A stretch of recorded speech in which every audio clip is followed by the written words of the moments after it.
السلام علیکم جی. اس سے پہلے جو ہے وہ ہم آپ کو مزید کچھ عرض کریں، بس ایک یہ اپڈیٹ دینا تھا کہ جسٹس مظاہر علی اکبر نقوی صاحب جو ہیں ان کے جو ہے وہ ان کے خلاف ریفرنس جو ہے سپریم جوڈیشل کونسل میں چل رہا ہے.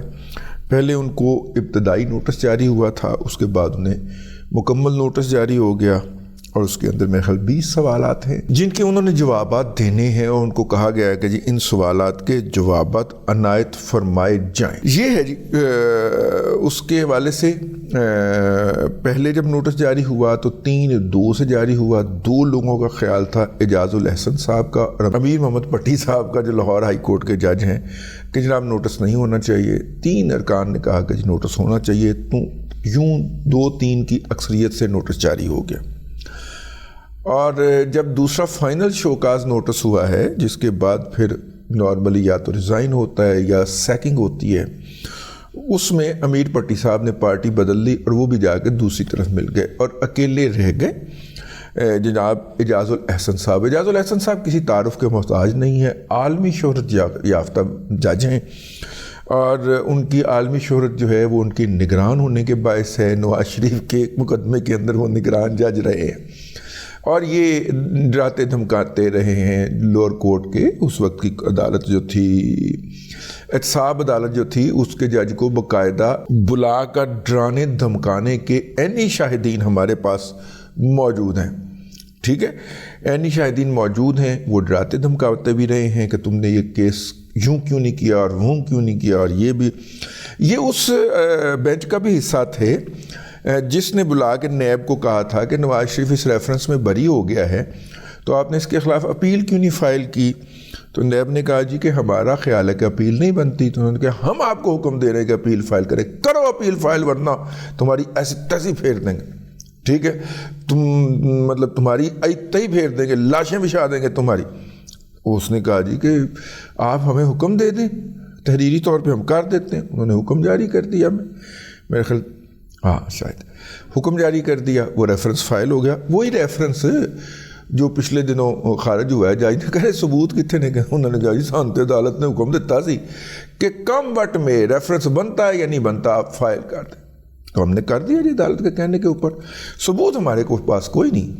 تو جج نے کہا چپ کوئی تو ریفرنس دوڑ جاؤ. وہ والے نگران جج جناب اعجاز الاحسن صاحب، انہیں بہت برا لگتا ہے جب انہیں کوئی اعجاز حسن کہہ دے. انہوں نے عدالت کے اندر بھی ٹوکا تھا کسی کو.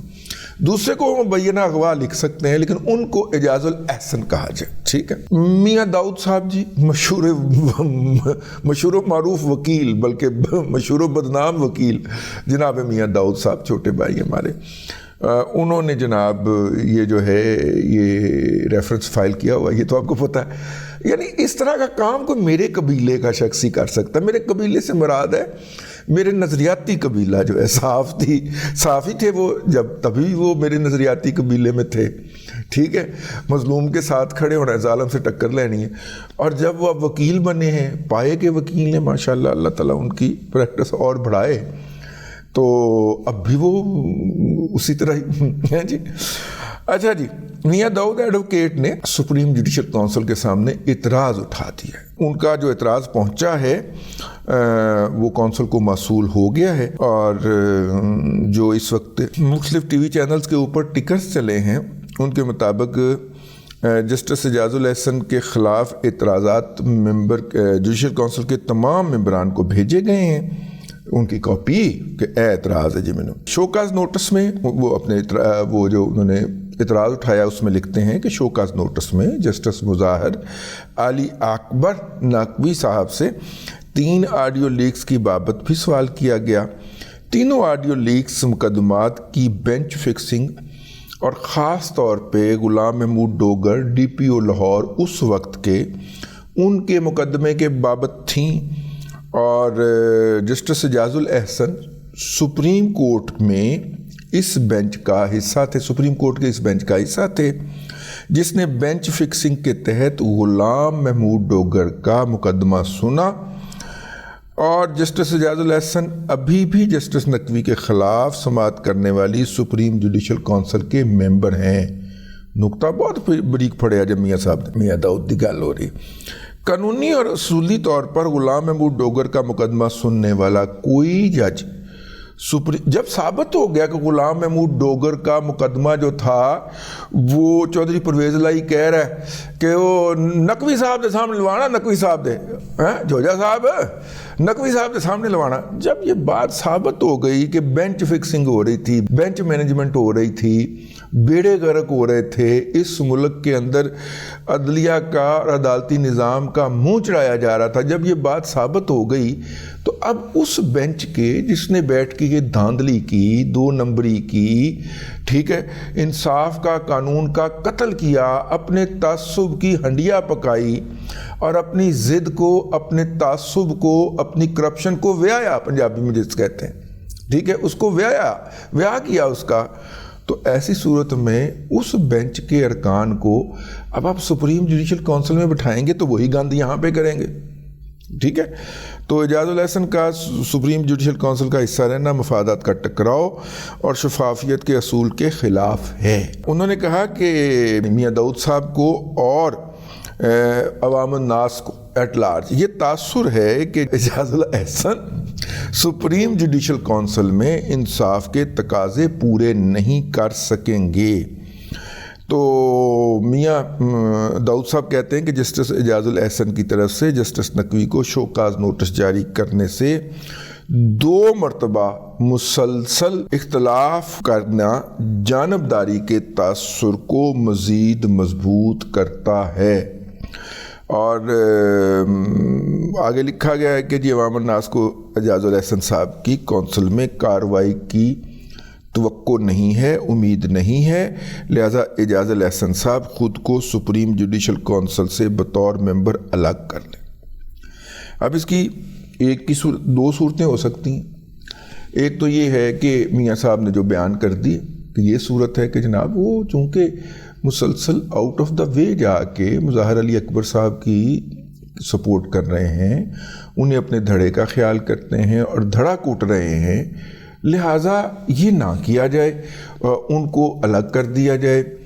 اور دوسری صورت یہ ہو سکتی ہے کہ انہوں نے بھی تو اعتراض اٹھایا تھا نا قاضی فائز عیسیٰ کے اوپر. مظاہر علی اکبر نقوی صاحب نے بھی تو، وہ تو علی باقر نجوی صاحب ہیں، وہ تو شریف آدمی ہیں، یہ مظاہر علی اکبر نقوی صاحب نے بھی تو اعتراض اٹھایا تھا نا کہ جناب فائز عیسیٰ صاحب نہ بیٹھیں اور جناب وہ نہ بیٹھیں کہ نہ ان کا سینئر پیونیج جج سردار طارق مسعود صاحب وہ نہ بیٹھیں، انہوں نے بھی تو اعتراض اٹھایا تھا.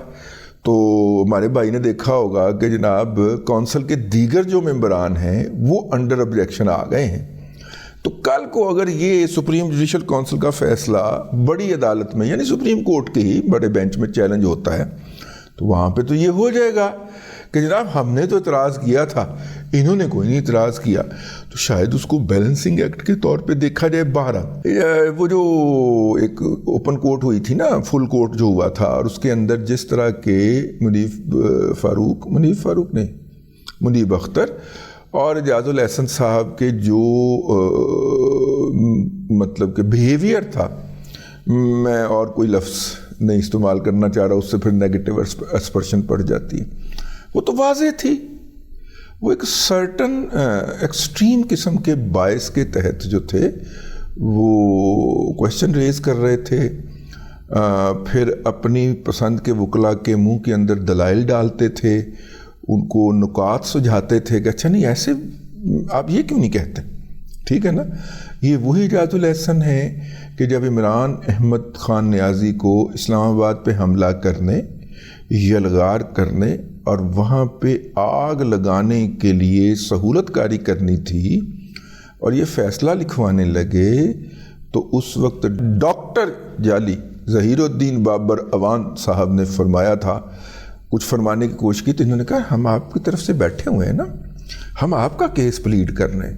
تو اس طرح سے یہ مخصوص پارٹیوں کا کیس پلیڈ کرنے کے حوالے سے، اب پلیڈ کو جب اردو میں لکھیں گے تو پلیت ہو جائے گا، اس لیے اردو نہ کیجیے گا، اس کی پلیڈ ہی رہنے دیجیے گا. پلیڈ کرنے کے حوالے سے ان کی کافی تاریخ بھی ہے اور شہرت بھی ہے، اور میرا خیال ہے کہ بہت مناسب وقت کے اوپر میاں داؤد صاحب نے یہ اعتراض اٹھایا ہے تاکہ انصاف نہ صرف کہ ہو بلکہ ہوتا ہوا نظر بھی آئے۔ تو مظاہر علی اکبر نقوی کے بعد ایک قدم ہمارا جوڈیشل سسٹم اور آگے بڑھ گیا، ٹھیک ہے۔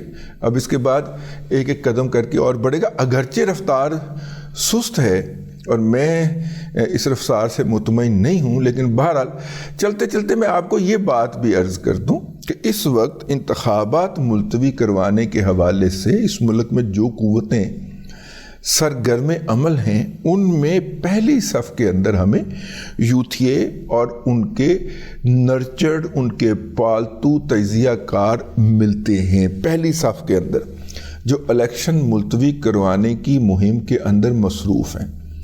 اور آج کے دن جب میں یہ ولاگ کر رہا ہوں مجھے 2 مین ٹارگٹ نظر آئے ہیں۔ ایک ہے جناب chief election commission of Pakistan Raja Sikandar Sultan sahib, اور دوسرے ہیں جناب چیف جسٹس آف پاکستان جناب قاضی فائز عیسیٰ صاحب۔ ان دونوں شخصیات کی کردار کشی کے حوالے سے مختلف کانٹینٹ جو ہے وہ میں نے آج کے دن مختلف واٹس ایپ گروپوں میں دیکھا ہے، اور شنید یہی ہے، میرے پاس اطلاع تھی، میں نے جان بوجھ کے روکے رکھی، لیکن آج چونکہ پہلی میری نظر پڑ گئی ہے اس مٹیریل کے اوپر تو آپ کے علم میں لائے دیتا ہوں۔ یہ مہم چلے گی، یہ گند اچھالا جائے گا قاضی صاحب کے اوپر اور راجہ صاحب کے اوپر، اور ان کی کردار کشی کی جائے گی تاکہ ان کو انڈر پریشر لا کے انتخابات میں تاخیر کی جائے۔